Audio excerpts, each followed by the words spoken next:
Hello friends, कैसे हैं आप सभी। आशा करता हूँ अच्छे होंगे, स्वस्थ होंगे।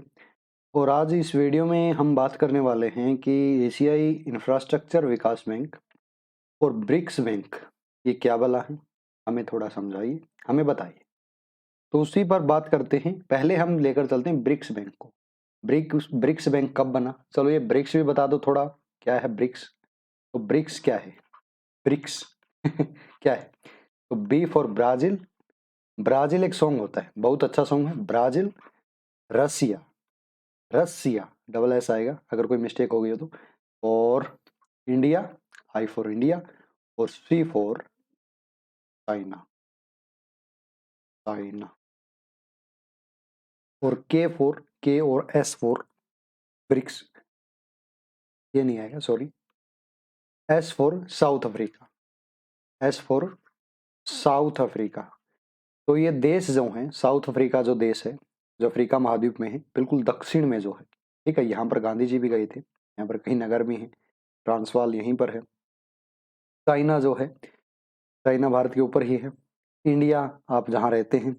रसिया, रसिया जो यूक्रेन के साथ अब युद्ध छेड़ा हुआ है जिसने।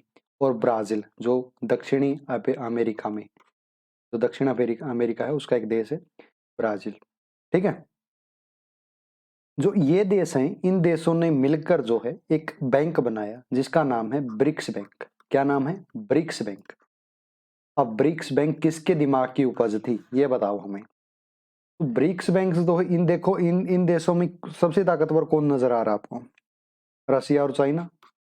तो चाइना की दिमाग की उपज थी ब्रिक्स बैंक। चाइना ने बोला चलो यार बहुत हो गया, हमारा एशियाई विकास बैंक है, आईएमएफ है, विश्व बैंक है, सब है, लेकिन चलो हम अब कुछ देश जो हैं बड़े बड़े हैं, जो विकासशील हैं, जिन्होंने ज्यादा प्रगति नहीं की है, तो हम छोटा सा हमारा एक अलग सा बैंक बना लेते हैं। तो इन्होंने ब्रिक्स बैंक बनाया। कब बनाया, कौन सी घोषणा के द्वारा बनाया, 2014 में बनाया इन्होंने। फोर्टा लेजा घोषणा, फोर्टा लेजा घोषणा, यहां पर ये मिले, इन्होंने घोषणा की, ठीक है, कि हम इसको स्थापित करेंगे। और इसका नाम क्या रखा गया, न्यू डेवलपमेंट बैंक। इसका नाम रखा गया new development bank, new development bank इसका नाम रखा गया। भारत जो है इसका संस्थापक सदस्य रहा है। भारत क्या है, इसका संस्थापक सदस्य रहा है। अब यह पूछ सकते हैं कि ठीक है संस्थापक सदस्य रहा, बताइए आगे बताइए इसका काम क्या है। ये तो आपने बता दिया क्यों बनाया, ये क्यों बनाया मैंने बता दिया कि एक हमारा जो बड़े बड़े विकासशील देश हैं, जो ब्रिक्स हमारा समूह है, जो मिलते हैं अंतर्राष्ट्रीय स्तर पर बात करते हैं, व्यापार का बढ़ावा देने का प्रयास करते हैं, ये तो ठीक है, लेकिन आपने ये भी बता दिया क्यों बनाया। अब आते हैं कि यह करता क्या है, इसका काम बताइए। अंतर्राष्ट्रीय विकास जो न्यू डेवलपमेंट बैंक है, इसका मुख्यालय कहाँ पर है, संघाई में। और संघाई कहाँ पर है, संघाई कहाँ पर है, चीन में। संघाई कहाँ पर है, चीन में। तो संघाई चीन में क्या है, इसका मुख्यालय है, ठीक है। और इसका जो भारत एक संस्थापक सदस्य रहा है, भारत के जो बैंकर थे केवी कामत को इसका प्रथम अध्यक्ष नियुक्त किया गया था। जो प्रथम अध्यक्ष थे इसके कौन थे, जो प्रथम अध्यक्ष थे कौन थे, ये पूछ सकते हो, तो आपके पास ज्ञान होना चाहिए। तो भारत के जो बैंक के गवर्नर थे केवी कामत, केवी कामत इसके प्रथम अध्यक्ष नियुक्त किए थे, ठीक है। इसका काम क्या है, जो भारत और Russia, India, Bharat Russia China South Africa India, इन देशों के जो विकास कार्य हैं और जो परियोजना इन्होंने चला रखी हैं, उनमें ऋण देने का काम यह करता है। उनमें ऋण देना, उनको जो है सस्ती दरों पर ऋण देना, इत्यादि इत्यादि इत्यादि ये कार्य, ये काम ये बैंक करता है। इसी शुरुआती पूंजी जो है 50 अरब डॉलर होगी। शुरुआती पूंजी कितनी है, 50 अरब डॉलर। 50 अरब डॉलर क्या है, इसकी शुरुआती पूंजी है। और इसके बाद जो इसे बढ़ाते बढ़ाते 100 अरब डॉलर तक ले जाना है, ठीक है। कितने तक ले जाना है, 100 अरब डॉलर तक लेके जाने का इसका प्रयास है। इसका काम वही है जो अन्य बैंकों का है, आधारिक संरचना के लिए लोन देना, स्कूल बनाने हैं, कॉलेज बनाने हैं, उनके लिए भारत के पास जैसे पैसा नहीं है तो भारत यहाँ पर जाएगा और इनसे ऋण मांगेगा और ये बैंक भारत को ऋण देगा, वही काम इसका सेम है, ठीक है। तो ये हो गया न्यू विकास बैंक। अब एक और बैंक है, उसका नाम है, जिसकी उपज की जिसके जो है होने का कारण भी चाइना ही है, ठीक है। उसको बैंक का नाम है एशिया इंफ्रास्ट्रक्चर इन्वेस्टमेंट बैंक। रुक जाओ एक सेकेंड, रुक जाओ भाई, रुक जाओ, ज़्यादा हो गया, एक सेकंड, हाँ अब हो गया। AIIB, एशियाई Asian infrastructure investment bank, investment bank, ये किसकी उपज है? ये भी चाइना के दिमाग की उपज है। ठीक है, किसने किसने किसके प्रस्ताव पर यह बना है? यह भी चाइना के प्रस्ताव पर बना है। कब बना? 2013 में। जितने भी एशिया महाद्वीप के 21 देश हैं, उन्होंने जो है इसे मिलकर बनाया है, और इसमें जो चाइना का अहम रोल है, एशिया के 21 देश जो हैं उन्होंने मिलकर इसे बनाया है, और इसमें चाइना का अहम रोल है। भारत भी इसका संस्थापक सदस्य रहा है। भारत कैसे पीछे हट सकता है? भारत इसका संस्थापक सदस्य रहा है, पीछे नहीं हट सकता भारत। इसका भी वही काम है कि ऋण देना है आधारिक संरचना के विकास के लिए, और इसकी अधिकृत पूंजी शुरुआत में जो होगी, जो इसकी अधिकृत पूंजी होगी शुरुआत में, वो कितनी है, कितनी रखेगी? 1 अरब अमेरिकी डॉलर। 1 अरब अमेरिकी डॉलर, यानी बहुत ही ताकतवर बैंक यह है। क्यों ताकतवर है? क्योंकि न्यू डेवलपमेंट बैंक को मैंने अभी पढ़ा है, उसकी कितनी रखी गई है? उसकी तो शुरुआत में ही जो है 50 अरब डॉलर रखी गई है, 50 अरब डॉलर रखी गई है, और कितने डॉलर तक लेके जाना है? 100 अरब डॉलर तक उसको लेके जाना है। ठीक है, लेकिन इसकी जो है 1 अरब अमेरिकी डॉलर रखी गई है, और इसको भी जो 100 अरब डॉलर तक लेकर जाना है, इसको भी 100 अरब डॉलर तक लेकर जाना है, यानी 100% इसको प्रगति, लगभग 100%, मैंने गलत बोल दिया, 1 अरब है इसका अब, तो इसको देख लो कितनी प्रगति करनी पड़ेगी, बहुत ज्यादा प्रगति करनी पड़ेगी, यानी कितना हो गया? 99% समथिंग हो गया। ठीक है, 99% इसको प्रगति करनी पड़ेगी, जबकि इसको सिर्फ 100% प्रगति करनी है। ठीक है, तो यह इसलिए ताकतवर हो जाता है, इसलिए इसकी ज्यादा फैलने की संभावना है जो एशिया इंफ्रास्ट्रक्चर इन्वेस्टमेंट बैंक है, क्योंकि इसको तो 50 से 100 ही करना है, लेकिन इसको तो 1 से 100 करना है, तो इसकी फैलने की संभावना थोड़ी ज्यादा है। ठीक है, और इसका काम क्या है? यह भी जो बहुपक्षीय स्तर पर एशिया में कार्य करेगा, वही इंफ्रास्ट्रक्चर के लिए लोन देना, राष्ट्रों को लोन देना, और जो है विकास को बढ़ावा देना। विकास तो बस नाम है, सभी विकास विकास ले रहे हैं, विकास विनोद सभी ले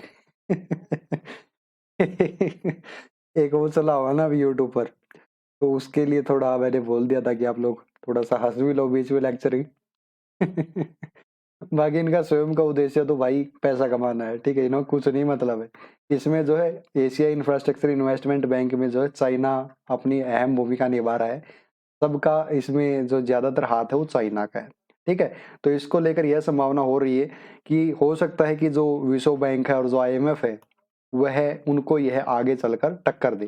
ठीक है, उनको यह आगे चलकर टक्कर दे, क्योंकि इन बैंकों में किसका प्रतिनिधित्व ज्यादा है? USA का। और एशिया इंफ्रास्ट्रक्चर इन्वेस्टमेंट बैंक में प्रतिनिधित्व किसका है? चाइना का। और चाइना की और USA की तो हमेशा बहुत खची रहती है, समझ गए?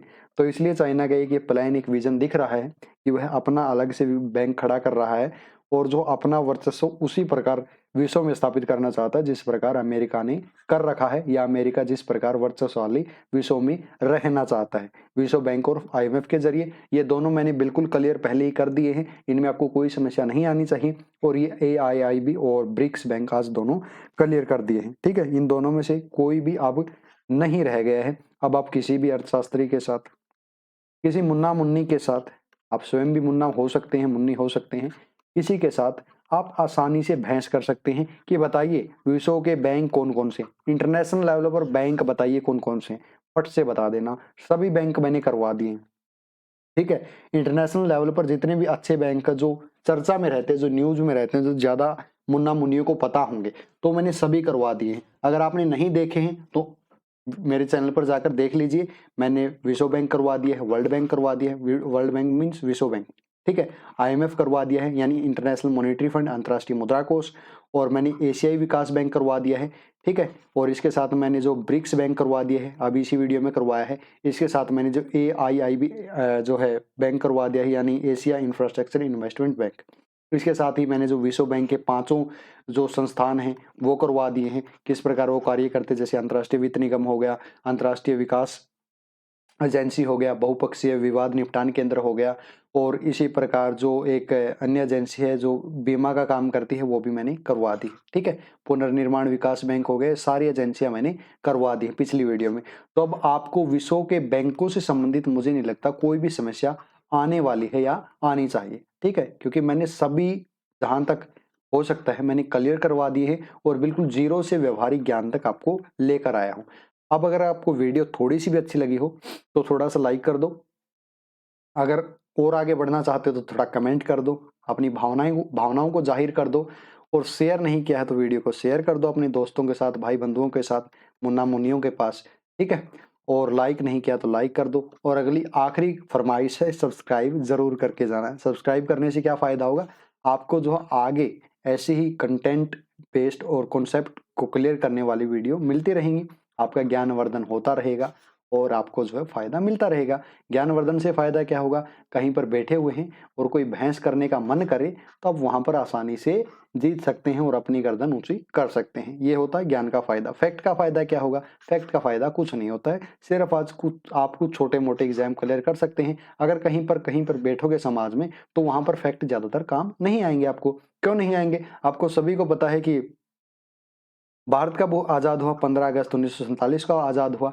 अब इस चीज़ का पता होने के बाद अब आप इसको किस काम में लेंगे। ठीक है, अब वहां पर आप बहस में इसको किस काम में लेंगे। हाँ, अगर आपने ये पता है कि भारत 15 अगस्त 1947 को कैसे आज़ाद हुआ, क्यों आज़ाद हुआ, ठीक है, बंटवारा क्यों हुआ, पाकिस्तान क्यों बना, मुस्लिम लीग क्या थी, महात्मा गांधी क्या थे, जिन्ना ने क्या भूमिका निभाई, नेहरू ने क्या भूमिका निभाई, सरदार पटेल ने क्या भूमिका निभाई, वीपी मेनन ने क्या भूमिका निभाई, तो आपका सिर हमेशा बहस में ऊंचा होगा ही होगा, क्योंकि आपको कॉन्सेप्ट क्लियर है, आपको बिल्कुल क्लियर है कि अगर मैं यहाँ पर 15 अगस्त वाले दिन होता तो मैं भारत का बंटवारा रोक सकता था।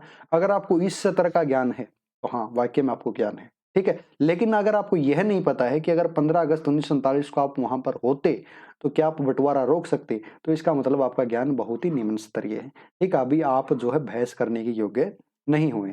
अगर होना चाहते हैं तो इतिहास वाली भी वीडियो में ऐसे ही लेकर आऊंगा, आने का प्रयास करूंगा, ताकि आप कहीं पर भी बहस कर सकें और अपना जो है मंतव्य क्लियर कर सकें। और अगर चाहते हैं वो आपको मिले तो आप चैनल को अभी सब्सक्राइब कर लीजिए और बेल आइकन भी होता है उसको दबा लीजिए। ठीक है, तो चलिए फिर मिलते हैं अगली वीडियो में। बहुत होगी शेखी बगारना, बहुत मैंने अपनी शेखी बगार ली है, अपनी वाहवाही कर ली है, अब आप पक गए होंगे, मैं आपको पकाने नहीं चाहता। तो चलिए मिलते हैं अगली वीडियो में, और तब तक बने रहिए, जुड़े रहिए। और वही आखिरी वाक्य हमारा है, जय हिंद जय भारत।